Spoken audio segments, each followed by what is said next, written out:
Hello guys. तो 939 साल पहले जब किमचिन एक जिंदा इंसान था, उस दौरान उसी के जेलस किंग ने उसे धोखा दे दिया।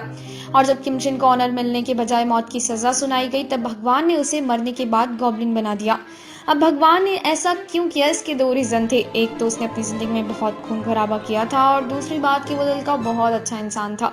इसलिए गॉड ने उसे एक ऐसी लाइफ प्रोवाइड की जिसमें उसका काम लोगों की भलाई करना होगा, जब तक कि उसकी मुलाकात ब्राइड ऑफ गॉब्लिन से ना हो जाए। और ब्राइड ऑफ गॉब्लिन एक्चुअली में वो लड़की है जो उसे श्राप से मुक्ति दिलवाएगी। तो 939 साल बीत जाते हैं। प्रेजेंट टाइम में गॉब्लिन एक्सीडेंटली ग्रिम रिपर का एक रूममेट बन जाता है। अपेरेंटली ग्रिम रिपर को अपने पास्ट का कुछ भी याद नहीं होता है। गॉब्लिन का एक मुंह बोला भतीजा भी होता है, जिसकी फैमिली 939 साल से गॉब्लिन की देखरेख करती आ रही है। मीन टाइम प्रेजेंट टाइम में हमारी मुलाकात ब्राइड ऑफ गॉब्लिन से भी होती है, जिसका नाम जी यून तक होता है। 19 साल पहले गॉब्लिन ने उसकी माँ की जान बचाई थी, तभी से यून तक को भूत पिशाच वगैरह सभी दिखाई देते हैं। और अब लास्ट में इंट्रोडक्शन होता है सनी का, जो कि एक चिकन रेस्टोरेंट की ओनर होती है। एक दिन सनी ग्रिम रिपर से रास्ते में भिड़ जाती है, और फिर एक ही नज़र में उन्हें कुछ लव एट फर्स्ट साइट वाला एहसास होता है। एक्चुअली मुझे स्टोरी में कोई ज़्यादा सस्पेंस रखने का मूड नहीं है, तो स्पॉइलर पहले ही बताते हुए चलते हैं। ग्रिम रिपर भाई साहब असल में कोई और नहीं, वही जलनखोर यंग किंग होता है जिसने कि किमचिन को मरवाया था। At that time young king की वाइफ सनी हुआ करती थी, और सनी का भाई किमचिन हुआ करता था। हालांकि देखा जाए तो किंग उतना भी हरामी इंसान नहीं होता है, वो तो एक इविल एडवाइजर ने उसका ब्रेन वॉश कर दिया होता है। वेल, ये इविल एडवाइजर का चैप्टर भी बहुत जल्द ओपन होगा। So after life rule article 1 के अकॉर्डिंग, जब किसी इंसान ने अपने जीवन काल में बहुत ज्यादा कुकर्म किए होते हैं, तो डाइटी यानी भगवान जी उसे पनिशमेंट के तौर पे ग्रिम रिपर बना देते हैं। इसलिए यंग किंग को भी आफ्टर लाइफ में ग्रिम रिपर की पोजीशन मिल जाती है। वही बात करें यून तक की, तो 20 साल पहले जब उसकी मां प्रेग्नेंट होती है, तब गॉब्लिन ने उसकी मां की जान बचाई थी, जबकि उस दौरान मां और बेटी दोनों का मरना निश्चित था। इनफैक्ट उनकी आत्मा को आफ्टर लाइफ में पहुंचाने का जिम्मा भी ग्रिम रिपर का ही था। अब चूंकि माँ और बेटी दोनों उधार की जिंदगी जी रही थी, इसलिए उनके ऊपर ग्रिम रिपर की हमेशा ही नजर रहती थी। So as per according to after life rule article 2, ऐसे केस में कंडीशन कुछ ऐसी होती है कि ग्रिम रिपर्स को एक दूसरा मौका दिया जाएगा ठीक 10 साल बाद। मोर प्रिसाइजली परफेक्ट एज होने पे, लाइक 10, 20, 30। तो जब यून तक 10 साल की होने वाली थी, तभी उसकी माँ रेस्ट इन पीस हो जाती है। हालांकि ग्रिम रिपर यून तक को भी अपने साथ ले जाने आया होता है, बट एक बुढ़िया उसकी जान बचा लेती है, जो कि एक गॉडेस होती है जिसका काम भटके हुए लोगों को राह दिखाना होता है। तो अभी तक का सिनेरियो कुछ ऐसा है जी यून तक एक मिसिंग सोल है, जिसे कि कायदे से 20 साल पहले ही मर जाना होता है, बट वो अभी तक जिंदा होती है thanks to goblin and that बुढ़िया, जो उसकी टाइम टू टाइम जान बचा लेते हैं। आगे चल के बुढ़िया एक रेड यंग वुमेन का रूप ले लेती है। वहीं अपने 20वें बर्थडे पे यून तक कहीं दूर समुंदर किनारे बैठे कुछ वियर्ड सी विशेस मांग रही होती है, और जैसे ही वो कैंडल को बुझाती है, सडनली वहां पे गॉब्लिन अपीयर हो जाता है। एक्चुअली गॉब्लिन और यून तक की डेस्टिनी तभी लिंक हो गई थी जब 20 साल पहले गॉब्लिन ने उसकी माँ की जान बचाई थी। तभी से डेस्टिनी, डाइटी या भगवान कह लो, इन लोगों ने यून तक को ब्राइड ऑफ गॉब्लिन डिक्लेयर कर दिया था। सो ब्राइड ऑफ गॉब्लिन का काम गॉब्लिन को मुक्ति दिलवाने का होता है, और ऐसा करने के लिए उसे गॉब्लिन की छाती में गड़े सोट को निकालना होगा। बट यहाँ पे प्रॉब्लम ये हो जाती है कि यून तक और गॉब्लिन एक रोमांटिक रिलेशनशिप में आ जाते हैं, इसलिए यून तक के लिए गॉब्लिन को मारना मुश्किल हो जाता है। So after life rule number 2 के अकॉर्डिंग, अगर यून तक ने गॉब्लिन को नहीं मारा तो उसे मरना होगा, और इस बात की वजह से वे दोनों एक बहुत ही कॉम्प्लेक्स सिचुएशन में आ पहुंचते हैं, जहां उन्हें डिसाइड करना होता है कि वो खुद मरे या अपने लव को मार दे। और ऐसी सिचुएशन में वो दोनों ऑब्वियसली अपने प्यार को बचाने के लिए खुद को सेक्रीफाइस करना चाहते थे, लेकिन दोनों ही एक दूसरे को ऐसा करने से बार बार रोक लेते थे, और इसी चीज की वजह से उनके लिए नॉर्मल कपल्स की तरह रहना और भी ज्यादा मुश्किल हो चुका था। वहीं ग्रिम रिपर को अपने पास्ट लाइफ की यादें वापस आ जाती है। All credit goes to red women. Grim reaper को अपनी गलतियों का बहुत अफसोस होता है, क्योंकि 900 साल पहले उसने अपने ही लोगों के साथ बहुत बुरा किया था, वो भी एक इविल एडवाइजर के झांसे में आकर। सो जब गॉब्लिन को पता चलता है कि ग्रिम रिपर कोई और नहीं बल्कि वही जेलस किंग है, तब ऑब्वियसली उसकी भी आंखें भर आती है, क्योंकि जिस इंसान के साथ वो इतने टाइम से रहकर बहुत क्लोज हो चुका था, वो वही इंसान निकला जिसकी वजह से वो अपनी इटर्नल लाइफ का हर एक पल दुख में बिता रहा था। स्टार्टिंग में तो उसका गुस्सा बाहर आ जाता है, लेकिन आगे चलकर गॉब्लिन उसे माफ कर ही देता है। और जहां तक सनी की बात है, ग्रिम रिपर उसे भी एक किस के साथ अपनी पास्ट लाइफ याद दिला देता है, क्योंकि पिछले जन्म में उसने जो किया था उसका बोझ वो अपने दिल में नहीं नहीं रख पा रहा था और अपनी पास्ट लाइफ की सारी बातें याद आते ही सनी भी अंदर से टोटली टूट जाती है। वहीं दूसरी तरफ के इविल एडवाइजर के घोस्ट की भी प्रेजेंट टाइम एंट्री हो चुकी होती है और क्योंकि वो कई सालों से भटक रहा था इसलिए उसकी पावर्स भी गॉब्लिन से कुछ कम नहीं थी।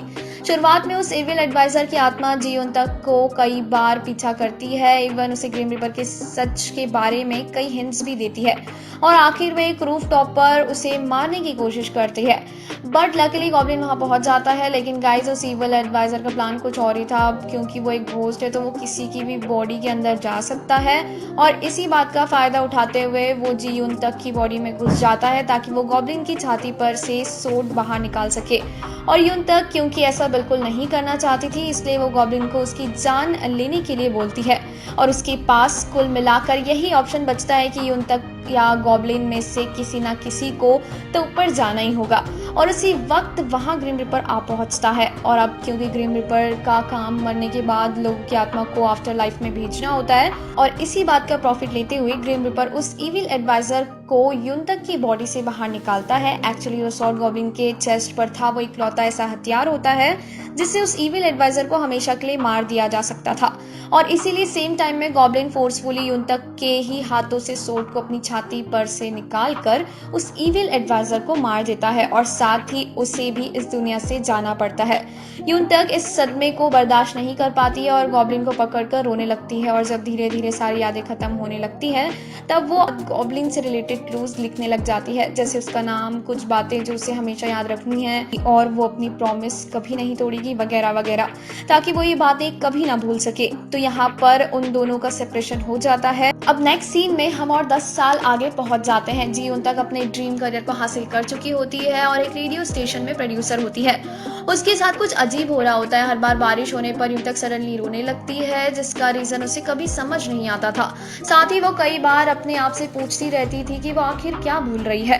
वेल, अभी के लिए चलते हैं पास में। तो जब गॉब्लिन को गॉड आफ्टर लाइफ में भेजकर पीस प्रोवाइड कर रहे होते हैं तब वो उनसे एक लास्ट विश मांगता है, उसे वहीं रहने देने की। गॉब्लिन कहता है कि वो वहीं रहकर रेन, विंड एंड स्नो में चेंज हो जाएगा और ये उसकी लाइफ का सबसे बुरा डिसीजन होता है क्योंकि उसके मरने के बाद उससे जुड़े सभी लोग उसे भूल चुके होते हैं और उससे रिलेटेड सभी इंसिडेंट्स को भी। प्रेजेंट की बात की जाए तो जब गॉब्लिन आखिरकार वापस आ पाता है तब उसे यून तक बिल्कुल भी नहीं पहचानती। एक्चुअली ग्रिम रिपर को छोड़कर वहाँ किसी को भी उसके बारे में कोई भी बात याद नहीं होती है और यही वो समय होता है जब ग्रिम रिपर उससे पास्ट लाइफ के लिए माफ़ी मांगता है और गॉब्लिन उसे माफ भी कर देता है। दूसरी तरफ गॉब्लिन और यून तक बार बार एक दूसरे से कोइंसिडेंटली मिलते रहते थे, खासकर तब जब यून तक पहले की तरह कोई कैंडल या आग बुझाती थी और आखिर में कई बातों की वजह से बहुत ज्यादा डाउट होने पर जो उसने 10 साल पहले लिखा था उन बातों को बार बार सोचकर वो गॉब्लिन से पूछ भी लेती है कि कहीं उसका नाम किमचिन तो नहीं और अगर है तो उससे रिलेटेड कोई भी बात याद क्यों नहीं है।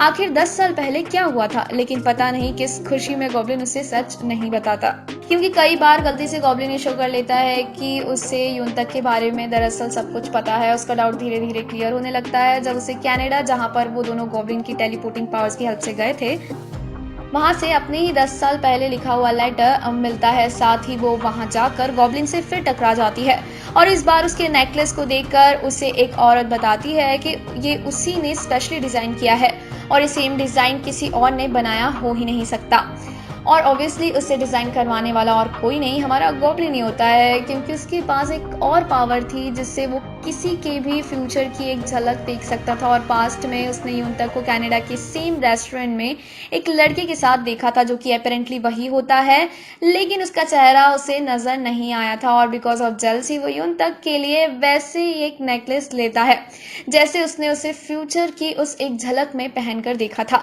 इसके बाद यून तक कुछ पत्तियों को गिरते हुए देखती है जिन्हें देखकर उसे अचानक से सब कुछ याद आ जाता है कि पास में वो गॉब्लिन के साथ सेम जगह पर आई थी और उन्होंने कुछ इस टाइप की बातें की थी। अगर आप एक फॉलिंग लीफ को पकड़ लेते हो तो आपका फर्स्ट लव सक्सेसफुल हो जाता है। ये बात याद आते ही उसके सामने सब क्लियर हो जाता है और वो भागकर कहीं आग बुझाने के लिए दौड़ने लगती है और गॉब्लिन को बुलाकर सीधे गले लगा लेती है और इन दोनों की लव लाइफ आखिरकार कामयाब हो ही जाती है। वहीं जहां तक सनी और ग्रीन रिपर की बात है, दरअसल सनी को भी सब कुछ बहुत अच्छे से याद होता है, पर वो सब कुछ भूलने का नाटक करती है ताकि उससे इन सब चीज़ों से फिर दोबारा गुजरना ना पड़े। वैसे इस जन्म में तो खैर ग्रीन रिपर और सनी का मिलन नहीं हो पाया, लेकिन ड्रामा के ख़त्म होते समय हमें उनकी नेक्स्ट लाइफ की भी एक झलक दिखाई जाती है, जहाँ ग्रीन रिपर एक डिटेक्टिव होता है और सनी एक्ट्रेस बन जाती है। बाकी तो पता नहीं, पर उन दोनों की फ्लर्टिंग को देखकर बेशक ऐसा लग रहा था कि इस जन्म में तो इनकी लव लाइफ बिल्कुल सेट है। तो गाइज इसी के साथ इस ड्रामा की हैप्पी वाली एंडिंग आखिर हो ही जाती है। उम्मीद करती हूँ कि आप सभी को ये वीडियो पसंद आई होगी, तो वीडियो को लाइक और शेयर जरूर कर देना, और साथ ही अगर आप इस चैनल पर नए हैं तो सब्सक्राइब का बटन दबाना मत भूलना, ताकि आप हमारी वीडियो से अपडेटेड रह सके। हमारी नेक्स्ट वीडियो होगी मेमोरीज ऑफ द अलहम्ब्रा पैलेस के ऊपर। तो मिलते हैं हमारी नेक्स्ट वीडियो में, तब तक के लिए ब्यूटाकू बीनर, thank you so much guys.